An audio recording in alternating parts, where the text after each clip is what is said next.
The sound of glass shattering echoed through the coffee shop. A steaming cup of coffee spilled across the counter, dripping onto the floor and onto her uniform. A young black woman stood frozen, her hands trembling. She worked there as a barista, always polite, always calm. But today, the man standing before her was not a regular customer. He was a police officer, tall, angry, and ready to humiliate someone. "You people never learn," he said loudly, slamming his badge on the counter. "You overcharged me, and now you are lying about it." Her name was Alicia Carter. She had only been working there for 3 weeks. She whispered, "Sir, please, it was a system error. I can fix it." But he grabbed her wrist and shouted, "Do not move. You are under arrest for theft." Everyone in the cafe stared. Some filmed, some laughed. Nobody helped. Tears welled up in Alicia's eyes as he dragged her outside in front of the crowd.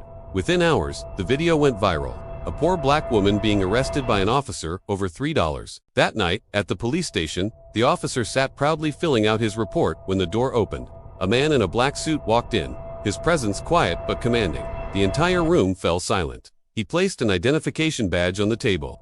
"Federal Bureau of Investigation," he said. "Where is Alicia Carter?" The officer frowned. "She is in holding for theft." The agent looked him in the eye. "That woman is my daughter." The color drained from the officer's face. He tried to speak, but his mouth went dry. The agent continued, "I just reviewed the security footage from the cafe. She was framed by your system error. You assaulted her, humiliated her, and arrested her without evidence." He leaned closer. "And now, you will be facing federal charges for abuse of power and false arrest." Silence filled the room. Every officer watched as the arrogant man who thought he held all the power was handcuffed in the same chair he used to mock others from. Days later, Alicia stood before cameras outside the courthouse. She spoke calmly.